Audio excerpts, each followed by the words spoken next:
गुरुसेवा करणे म्हणजे काय?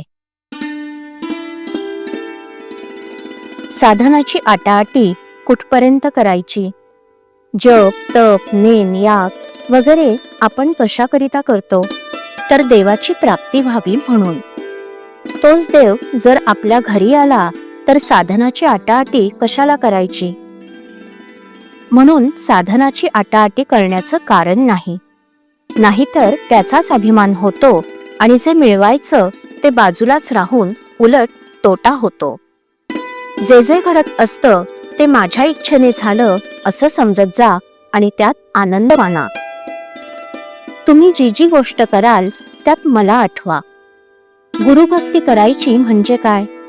त्याच्या देहाची सेवा करणे हीच गुरुची सेवा असं तुम्हाला वाटतं का?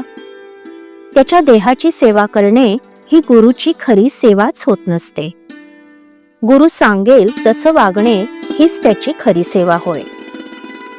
माझ्याजवळ जे येतात ते कुणी मुलगा मागतो, कुणी संपत्ती मागतो, कुणी रोग बरा करा म्हणून मागतो. तेव्हा माझी सेवा करायला तुम्ही येता का मीच तुमची सेवा करावी म्हणून येता? माझ्याजवळ येऊन मनुष्य देहाचं खरं सार्थक होईल असं करा. तुम्ही मागाल त्याप्रमाणे मी थोडेसे देणार नाही असं नाही, पण ते काढा घेण्याकरिता गुळाचा खडा देण्यासारखा आहे. मला सर्व कळतं असं माझ्याबद्दल तुम्ही म्हणता, पण ते मनापासून नव्हेच.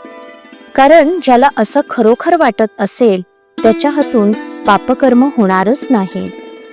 ज्याची वृत्ती माझ्याशी एकरूप होईल त्यालाच कळेल की मला सर्व कळते आहे. गुरुला अनन्य शरण जाणे म्हणजे इतकं की त्याचं मन आणि आपलं मन एक झालं पाहिजे.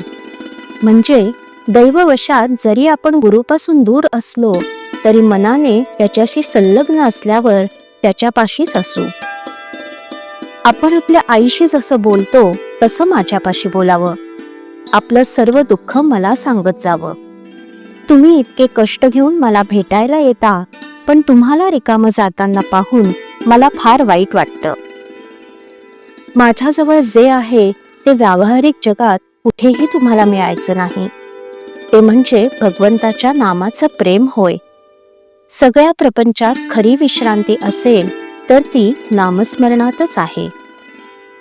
ज्याला मी भेटावं असं वाटतं, जो माझा म्हणवितो त्याला नामाचं प्रेम असलंच पाहिजे.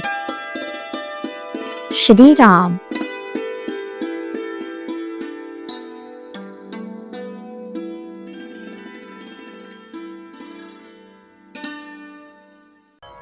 श्रीराम जय राम जय जय राम.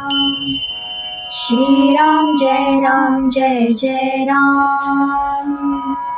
श्रीराम जय राम जय जय राम.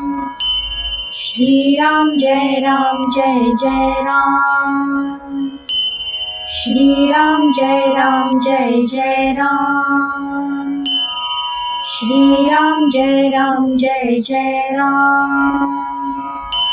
श्रीराम जय राम जय जय राम. श्रीराम जय राम जय जय राम. श्रीराम जय राम जय जय राम.